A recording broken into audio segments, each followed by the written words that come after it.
Okay, so this is sort of halfway dry now, so we're doing just some of the bigger spots, we're just manoeuvring them around a bit, just sort of even it up a little bit, and it stops them becoming a little bit too dark. Okay, so we just brush them around, lose them, and I say it's pretty much getting there, so we just move these wing parts out of the way, they're still quite wet. So what you can do now is just flip it over. Now this is why I put the undercarriage on. The nose wheel is part of a complete section, but the main gear isn't. So that way it's not laying down, because this is still wet. If you put this down on paper towel now, it will suck the actual wash completely off of the model, and you don't want that. You want it to totally dry on it. Hence on its gear, so that stops that happening. So we'll flip it over now, and what we're going to do is just make a quick custom mix. Now, the thing is, the concrete wash, although it's great colour for doing, you know, if you're doing white and you didn't want it very dirty, things like that, because it will just give you a hint of, it's a little bit too light for this. It's great for doing dioramas and armour and things like that, but in here it's a little bit off. So what we've got is still a bit of our dark dirt wash here. So what we're going to do is pour about 50-50 mix in there of the two. Okay. And then give it a mix, and as you can see, this makes now quite a dark grey colour. Now remember, this will dry a little bit lighter, and that's a great thing. All the washes, you can mix them together to make up any shade you actually like. And all we're going to do now is pop around and do exactly the same thing on here. So you've got two options. You could either go along with a black, okay, and give it a black wash and darken it all up, or you can do what we're doing here and come along with a lighter colour just to make them all slightly lighter. And it's one of those things, if it doesn't look right, we're going to try this. If it isn't, you know, not looking like it's going to be our type of finish, then obviously we can just come along and give it the dark dirt, or perhaps even a black wash over the top of it to accentuate all the details and everything else. But what I'm hoping this will do, because it's on a glossy finish, it should just be literally panel lines. It will make us a nice sort of tone difference and lighten it all up and bleach it, and that sort of effect we're still trying to get with this. But because this is more of a glossy side, it should just be literally in those panel lines. But as I said, we'll see how we go with it and see exactly what we get when it's dry.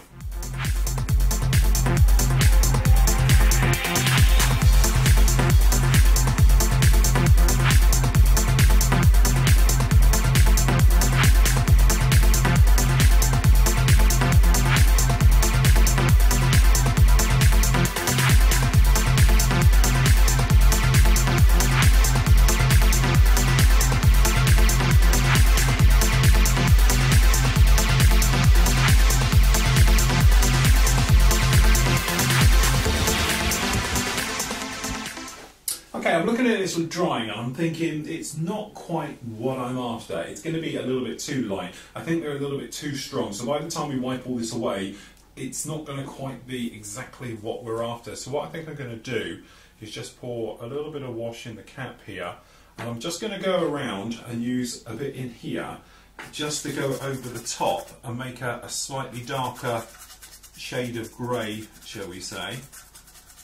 The other thing you can do if you want to do it this way, you can make great mottling areas, because you can just splodge this around in different areas, let it dry, then when you wipe it off you'll get darker and lighter areas. But I'm just thinking it's a little bit too light, it's going to be too strong of actually seeing the two come together, so that's why I'm going to pop a bit of the dark wash over the top and mix it in with the other two, because it's starting to dry on these tails, and to be honest it's looking very, very strong. So we don't want it to be that much, we want it to be sort of nicely faded in with the two, and especially around the nose here I think it's going to look all too strong. So we're just going to put the dark on top of the grey reactivates and it won't harm it at all. If it's dry it will just overcoat it, if it's wet it will just mix.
Okay, so now we'll just let that all totally dry off, put the lids on there.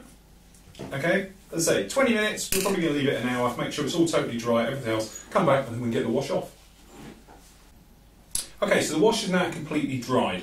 Again, it does have to be completely dry. Don't get the thing where you get, obviously, these dark spots you might be able to see here. They would have been wet a lot longer, and it is the thing with the wash. The more coats this has, the darker it will go. Literally, you know, if you wanted to put 2 or 3 coats of this on, you'll make this go black. There's no doubt about it. Or not black, but certainly the colour that you're actually using for the wash, because it's just like a car on a motorway. The more times it gets covered in it, the thicker it gets, the quicker it builds up as well. First coat always tends to be a little bit light to get on. As soon as it's got something to grip to, it will go over and over. So if you wanted to, put it through your airbrush, it's totally safe, okay? Neat, straight from the mould, straight to an airbrush and just spray it over it. And you can build up nice even colours, which is something we've done with armour before and things like that. But anyway, for aircraft, I don't like airbrushing it particularly because it tends to get in areas, i.e. cockpits, air intakes, engines, things like that, where I don't particularly want it to go. So, if we start on the white side, so as you can see, we're all totally dry down here. I'm just going to remove these undercarriage legs because I only knock them off anyway. Okay, so, golden rule with the wash. If you're going over a textured surface, something like the satin we've done here, or certainly a flat finish, things like that, you will need to wet the cloth, okay? Because obviously it gets caught in the texture of the paint, but depending on how wet the cloth is, it depends on how much comes off. So what I always advise is when you're doing this, is to literally, just have the nose wheel out as well, is to literally do it with a dry cloth to start with, just to see what you get. And as you can see, because it's over a satin finish like this, it's getting caught in the texture, okay, just like so, and it comes off and it's all here on the towel, no problem. But as I said, it's too much on here, we want to get a lot of that. We've got lots of this spotting business where it's obviously clumped together, the wash, things like that, and hasn't just sort of flowed around everywhere. These are the gather points, literally, because it was up the other way, they've just dripped to the lowest point and they've gathered there. So okay, what we do, wet the cloth, I lick it, but you can do it anyway. Rub off most of the moisture off on the back of your hand, something like that. Okay, and then just lightly give it a rub. And what you should get then is a nice, even type finish. And it'll take out those bigger spots and things like that as you go around. Wet it again. Okay. And there we go. We can take out the wash. So we're just left now with the chipping and the areas all round like that. And then obviously the more wetter you make the cloth, I say if we don't not dry any off and give it a wipe, what you're doing, you're rehydrating all that wash, okay, taking it all off, and you're just really leaving it in the panel lines, but you need to get in there to work it off. It won't just come off of its own accord. It does tend to like to stick, and obviously because we've got these patches that we've put on here, this scratching mark and things like that, you know, obviously it's going to get caught in those as well, which all adds to the depth. So, as I said, we can go round. Now, what we were saying about earlier, about obviously panel lines not really working, we've got one just down here at the front here. Let's bring the top cam down a little bit. You can see exactly what I mean. Now, these two here, which come along here and in here, pretty well covered up. So what you can do, grab your pea cutter and obviously a straight edge, okay, and then you can come along, pop it down to exactly where it is, okay, and we're just going to come in with our pea cutter and very lightly going to put our panel lines back into it. Do one that way, making sure you all line up. So pop it in first, up against it as if you were doing normal. And what you're doing really is emptying out the paint out of those panel lines just like that. Now we just want to put another little one in the front, which would be quite hard to get onto. Quite hard to grip for this one because of its location. So we just make sure we're sunk all the way down. Okay, and we just want to put this little straight bit in here.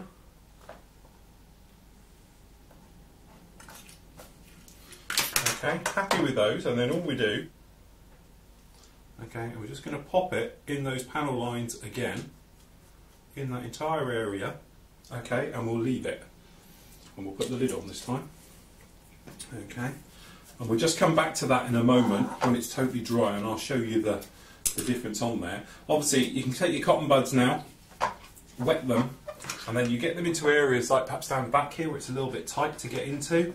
You can give them a good rub round, and anywhere that's delicate. So I've got an arrestor hook in here and I don't want to rip it out particularly, so there we go. We can just get in here, wipe around these areas to get nice and in the nooks and crannies. As you can see, all down in here, and perhaps tease out these areas just down around these. Okay, and then in here, and work it around the area so you're cleaning out all the tricky to get to bits. Okay, you can just grab the cloth, okay, and just take care of them. Just like so. Okay, so you can work around taking out the wash mat, see everything. So we'll leave that one down the bottom just drying as we move around to our other areas. So on the top here, we've got this colour that we sort of made up. So we'll have a look to see what we've got there. We're hoping it's a half dark, half light mix. Now remember, when you're taking off wash, it will be slightly darker, it will dry back a little bit lighter. When you rehydrate it, obviously it gets dark, you know, and then give it a few moments and you'll see it quite quickly lighten up again. Okay, so what we're hoping for on the top here is literally just panel lines. We don't want the grime like we've got seeing on the bottom. Let me just grab another bit.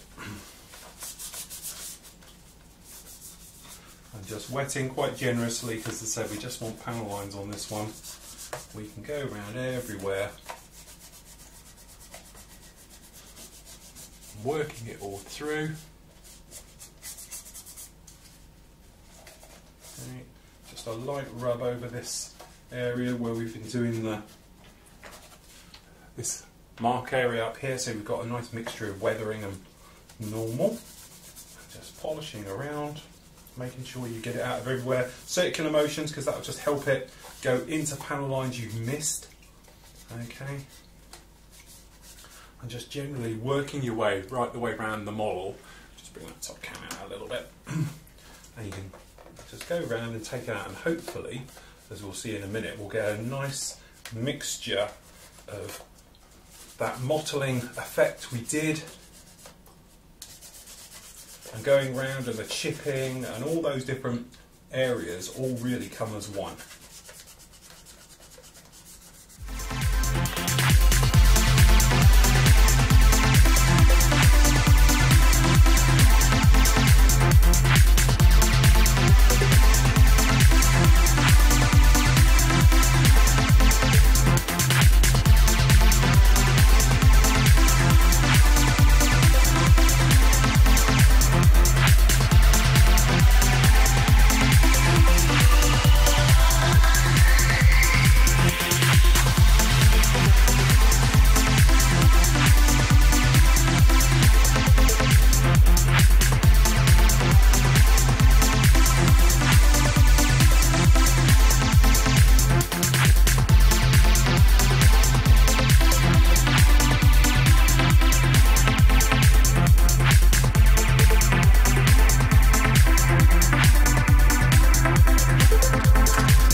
So okay, this panel line we did at the front, we'll do it quite dry because it might not be dry yet. If we just give it a rub over, now with the thing, as you can see, panel line has gone totally back in there, no trouble at all. And that's the thing, if you've got panel lines that are missing, you can easily pop them back in. You know, when you compare the two sides, were very, very similar. We've got it here, no problem back in. Other side, still need to pop that one back in. But as I said, that's the thing with this. We can go round, we can add, we can take away. If you're not happy with the colour now at this point, you can actually go through and take it all off.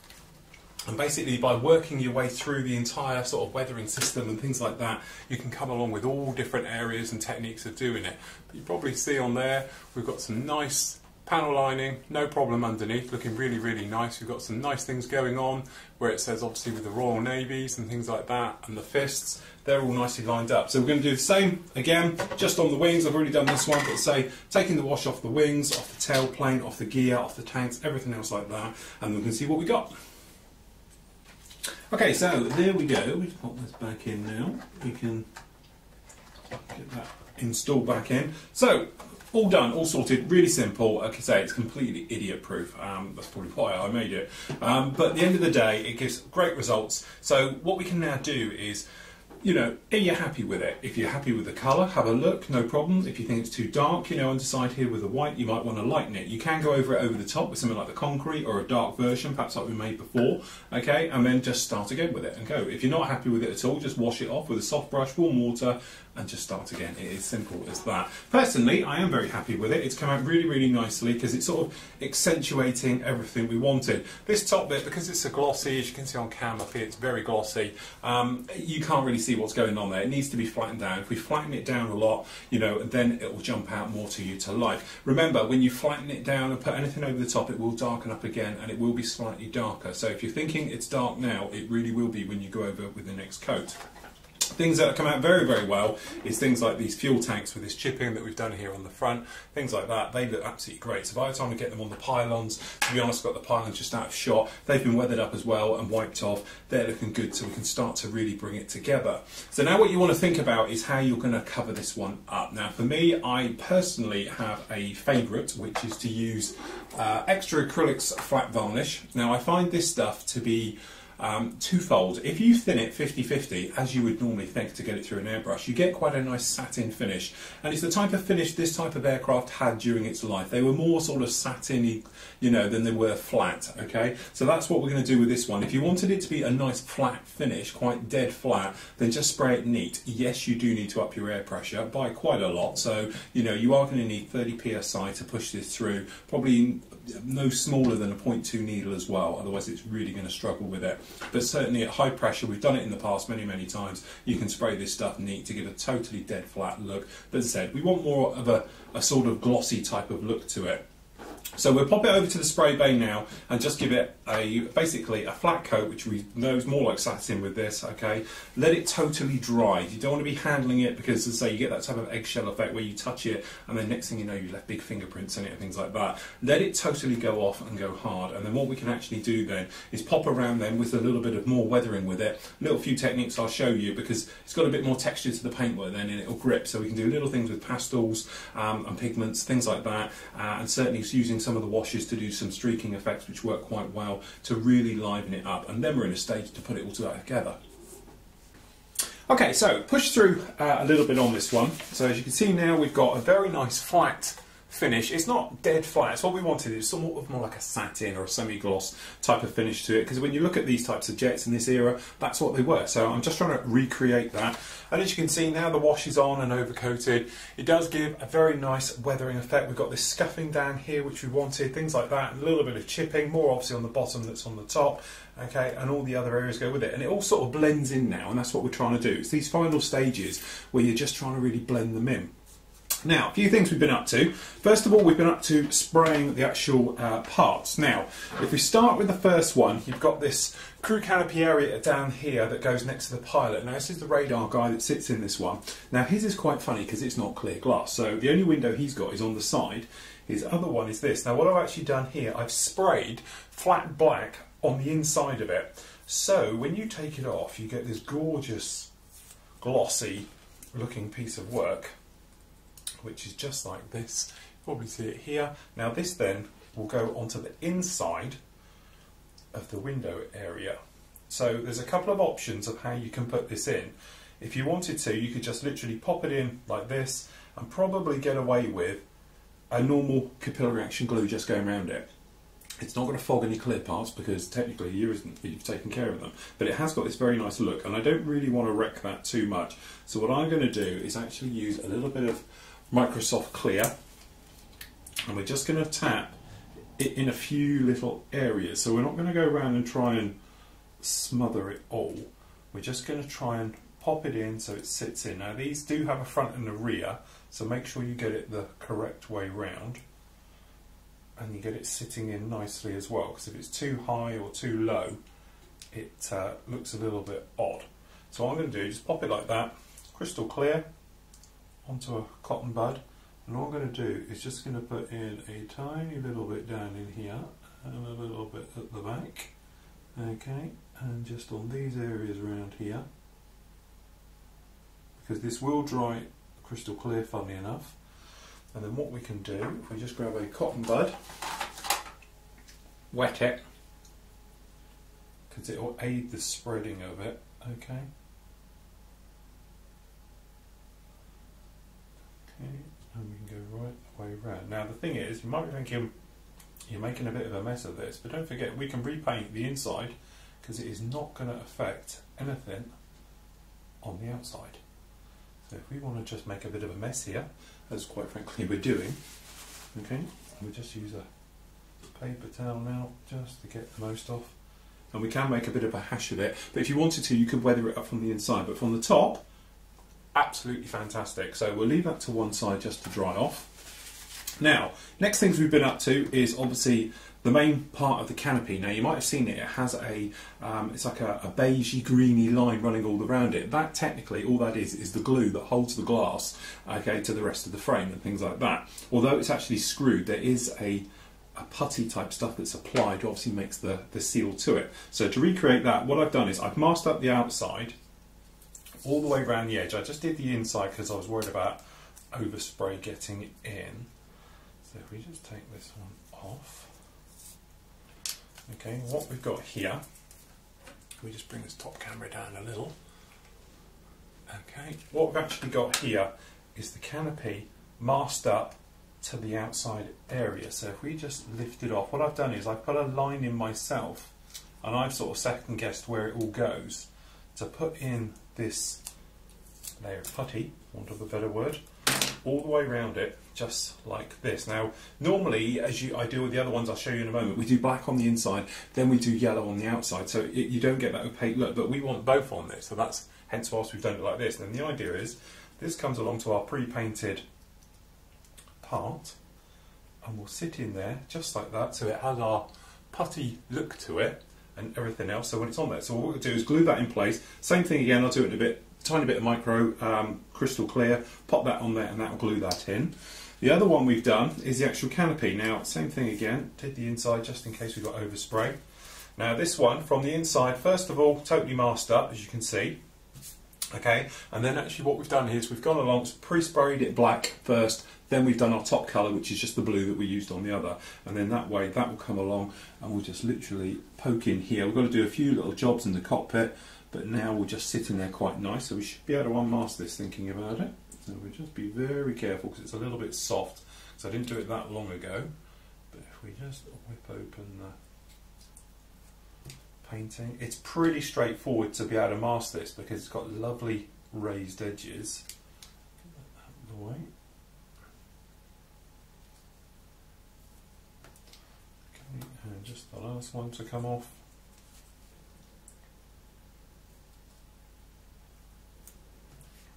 Just to give us a bit of a look how it will look when we're in here, we'll just come along, okay, poke that in, and there we go, it sits in there, very nice, very crystal clear.